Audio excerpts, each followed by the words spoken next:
اس دنیا میں جرائم اور پاپ کرنے نہیں آئے، اس دنیا میں رشوت لینے نہیں آئے، اس دنیا میں چوری ڈکیتی کرنے نہیں آئے، اس دنیا میں کیوں آئے ہو؟ اللہ اکبر، دنیا میں آنے کا مقصد یہ ہے اس دنیا میں رہ کر اس دنیا کی تیاری کرو۔ کون سی دنیا؟ جس کے بارے میں قرآن کہتا ہے وَالْآخِرَةُ خَيْرٌ وَأَبْقَىٰ، کہ یہ دنیا سے آخرت بہتر ہے، اس بہتر دنیا کی تیاری کرو جس کو آخرت کہتے ہیں، اس بہتر کی تیاری کرو جو کبھی ختم ہونے والی نہیں ہے۔ اللہ پاک نے دو ذمہ داریاں ہر مومن کو عطا کی ہے، دو ذمہ داری ہر مومن کو عطا کی ہے۔ اب اپنی دو ذمہ داری کو سنیں اور بات مکمل کی جائے۔ قرآن دو ذمہ داری کا بیان کرتا ہے۔ اللہ پاک ارشاد فرماتا ہے یا ایھا الذین آمنوا قوا انفسکم واہلیکم نارا، اے ایمان والو اپنے آپ کو اور اپنی اولاد کو جہنم کی اس آگ سے بچاؤ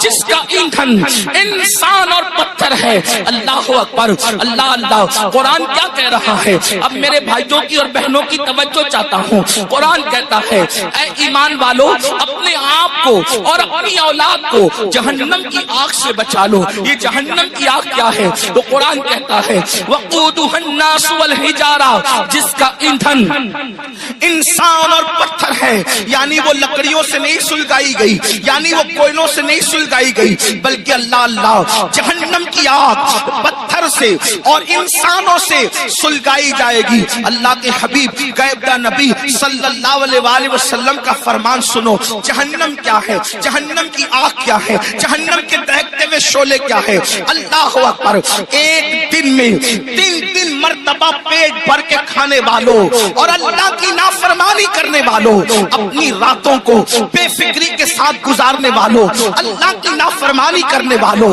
نرم نرم گدوں پہ لیٹ کر کے قبر کی رات کو بھول جانے والوں، قبر کی رات کو فراموش کر دینے والوں، کبھی سود کا دھندا کر کے، کبھی بیاج کا دھندا کر کے، کبھی اپنے پیٹ کے اندر یتیموں کا مال جہنم کی آگ کی شکل میں بھرنے والوں، ذرا توجہ کرو۔ یہ جہنم کیا ہے جس کا ذکر اللہ کے حبیب غیبدہ نبی مصطفیٰ کریم رؤوف الرحیم صلی اللہ علیہ وآلہ وسلم نے فرمایا۔ دیکھیے ہم تو آقا کا فرمان بیان کر رہے ہیں اور یہ اس نبی کا فرمان ہے جو اپنی طبیعت سے کلام نہیں کرتے، دل کے کانوں سے سننا میرے بھائیوں۔ اپنے آقا مصطفیٰ جان رحمت صادق و مصدوق صلی اللہ علیہ وآلہ وسلم فرماتے ہیں جب اللہ نے حضرت آدم کو پیدا فرمایا، پھر آدم جنت میں پیدا ہوئے، پھر آدم علیہ السلام سے لغزش معصومانہ ہوئی، لغزش پیغمبرانہ ہوئی، اور پھر آدم دنیا میں آئے 200 سال تک یا 300 سال تک روتے رہے، پھر آپ کی دعا قبول ہوئی، پھر آپ کی توبہ قبول ہوئی۔ جب دعا قبول ہوئی، توبہ قبول ہوئی، تو حضرت آدم کے لیے اللہ نے حضرت جبریل سے فرمایا جبریل جاؤ اور جا کر کے جہنم سے آگ لے کر آدم کو لے جا کر کے دے دو تاکہ آدم کھانا بنائے۔ اب یہ دنیا میں پہلی بار کھانا بن رہا ہے۔ اللہ اکبر، کون بنا رہا ہے کھانا؟ حضرت آدم۔ دنیا کی پہلی ڈش بن رہی ہے، دنیا کا پہلا کھانا بن رہا ہے، اور کون بنا رہا ہے؟ آدم علیہ السلام۔ اس کے لیے آگ، ابھی تک دنیا میں آگ نہیں تھی، دنیا میں آگ کا عطا پتہ نہیں تھا، بلکہ اب آگ کی ضرورت پڑی حضرت انسان کو۔ یہاں پر جو ہسٹری کے طالب علم ہیں اور تاریخ کے طالب علم ہیں ان کی توجہ چاہتا ہوں۔ اللہ اللہ، لوگ یہ کہتے ہیں انسان پہلے بندر تھا اور بندر سے ترقی کرتے کرتے وہ انسان بنا۔ یہ کون لوگ کہتے ہیں؟ وہ لوگ کہتے ہیں جو انسانیت کے ٹھیکیدار بنے ہوئے ہیں۔ کیا کہتے ہیں؟ انسان پہلے بندر تھا اور وہ ترقی کرتے کرتے انسان بنا۔ انسان پہلے ننگا گھومتا تھا، پھر ننگے سے پتے باندھنے لگا، پھر یہ کرنے لگا، پھر وہ کرنے لگا، پہلے جھک کے چلتا تھا بندر کی طرح، پھر یہ ہو گیا، پھر وہ ہو گیا۔ انسانیت کے لیے اس سے بڑی گالی کچھ نہیں ہو سکتی۔ اوروں کے نزدیک نظریہ یہ ہے کہ انسان پہلے بندر تھا، ترقی کرتے کرتے انسان بنا، لیکن ہمارے نزدیک تصور انسان یہ ہے کہ سب سے پہلے اللہ نے جس انسان کو پیدا کیا وہ اتنا خوبصورت تھا کہ اس کے حسن کو دیکھ کر فرشتوں نے اس کے آگے سجدہ کیا۔ نعرہ تکبیر، نعرہ رسالت، مسلک اعلی حضرت حضور سید امین القادری صاحب قبلہ، حضور فیضان اختر۔ انسانیت کو گالی دینے والے وہ لوگ جو کہتے ہیں انسان بندر تھا، واللہ پہلا انسان آدم علیہ السلام ہے، اور آدم اتنے خوبصورت تھے کہ حسن آدم کو دیکھ کر ملائکہ رشک کرنے لگے۔ حضرت بیدم شوارسی کہہ رہے ہیں اب آدمی کچھ اور ہماری نظر میں ہے، اب آدمی کچھ اور ہماری نظر میں ہے، جب سے سنا ہے یار لباس بشر میں ہے۔ کون کہتے ہیں ہمارا پہلا آدمی تو آدم ہے، بلکہ آدمی آدم ہی سے بنے۔ حضرت آدم علیہ السلام نور محمدی لے کر آئے، لیکن یہ تفصیل اس پر نہیں عرض کرتا۔ بات کیا عرض کر رہا تھا، پہلا کھانا بن رہا ہے، اللہ نے جبریل علیہ السلام کو حکم دیا جاؤ دنیا میں آگ نہیں ہے آگ لا۔ پہلی بار دنیا میں آگ آئی ہے، حضرت جبریل گئے، حضرت مالک سے کہا، کون مالک؟ یہ حضرت مالک جہنم کے داروغہ ہیں، یعنی جہنم کا پورا نظام سسٹم اللہ نے ان کو سونپ رکھا ہے۔ تو حضرت مالک علیہ السلام کے پاس جبریل کہتے ہیں، جبریل علیہ السلام کہتے ہیں مالک حضرت آدم کو آگ کی ضرورت پیش آئی ہے، اس لیے جو ہے مجھے آگ دیجیے۔ اب ذرا توجہ کرنا، جہنم سے آگ دنیا میں آ رہی ہے۔ حضرت مالک نے کہا کتنی آگ چاہیے؟ کھانا پکانے کے لیے آدم کو آگ چاہیے، ایک کھجور اتنی، کھجور جتنی ہوتی ہے کھجور اتنی آگ مجھے دے دیں تاکہ میں آدم کو لے جا کر کے دے دوں۔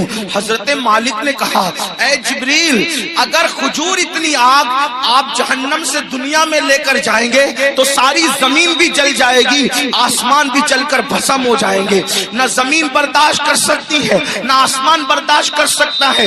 کھجور اتنی آگ دنیا میں گئی تو پوری زمین اور آسمان جل کر کے راکھ ہو جائیں گے۔ پھر اس کے بعد حضرت جبریل نے کہا اے مالک آدھی کھجور جتنی مجھے جہنم کی آگ دے دیجئے تاکہ میں ان کو لے جا کر کے دے دوں۔ تو حضرت سیدنا جبریل امین نے جب کہا آدھی کھجور اتنی جو ہے وہ جہنم کی آگ دے دو، تو تب حضرت مالک نے کہا اگر میں نے آدھی کھجور اتنی آگ دے دی تو بھی یہ حال ہوگا کہ دنیا میں آسمان سے کبھی بارش نہیں ہوگی، کبھی پانی نہیں برسے گا، اس لیے آپ آدھی کھجور اتنی بھی آگ نہ لے کر جائیں۔ تو پھر کہا کتنی؟ تو حضرت سیدنا مالک نے کہا آپ سوئی کے ناکے اتنی یا ایک ذرہ جتنا ہوتا ہے اتنی آگ لے جائیں، وہ بھی ڈائریکٹ نہ لے جائیں۔ اب میں اپنے بھائیوں کی توجہ چاہتا ہوں، دیکھو یہ سارے عنوانات بہت غور کرنے والے ہوتے ہیں، توجہ کرنے والے ہوتے ہیں۔ میرے بھائیوں ہم آپ لوگوں کی محبتوں کا احترام کرتے ہیں، لیکن ایک بات آپ کو بتاؤں، ہمارے فوٹو اور ہماری تصویریں قیمتی نہیں ہیں، بلکہ رسول اللہ کی یہ فرامین اہم ہے جو آپ کو سنانے کے لیے بلایا جاتا ہے، اور آپ بہت اچھے سے سن رہے ہیں، لیکن تھوڑی آپ کی توجہ چاہتا ہوں۔ اتنی لمبی روایت میں نے پڑھی، اب اصل جو ہے وہ جس مقصد کے لیے پڑھی وہ یہ ہے، حضرت جبریل نے ایک کھجور اتنی آگ مانگی، منع کیا گیا، آدھی کھجور اتنی آگ مانگی، منع کیا گیا کہ بارش نہیں ہوگی آسمان سے، پھر ایک ذرے کے برابر آگ دی گئی۔ تو حضرت مالک نے کہا اس کو بھی ڈائریکٹ نہ لے جائیں بلکہ اس کو پہلے دھلا جائے۔ تو ذرہ برابر آگ حضرت جبریل کو حضرت مالک نے دیا، 70 مرتبہ جبریل علیہ السلام نے اس جہنم کی آگ کو رحمت کے پانی سے دھویا، اس کو واش کیا، دھویا، اور 70 بار دھونے کے بعد پھر اس آگ کو ذرہ برابر دنیا میں لایا گیا۔ لیجئے حضرت آدم یہ کھانا بنانے کے لیے ہے، تو حضرت آدم نے فرمایا اس کو پہاڑ پہ رکھو۔ جب وہ ذرہ برابر جہنم کی آگ جس کو 70 بار دھویا گیا تھا، ندی کے پانی سے نہیں، نہروں کے پانی سے نہیں، دنیا کے پانی سے نہیں، بلکہ رحمت خدا کے پانی سے 70 بار اس ذرے کو اور ذرہ برابر آگ کو دھویا گیا تھا۔ اور جب حضرت جبریل نے اس کو پہاڑ پہ رکھا تو پہاڑ پہ وہ ذرہ برابر آگ پڑی تو پورا پہاڑ جل کر کے بھسم ہو گیا، اور وہ ذرہ برابر آگ نے جب پہاڑ کو جلا دیا تو وہ فوراً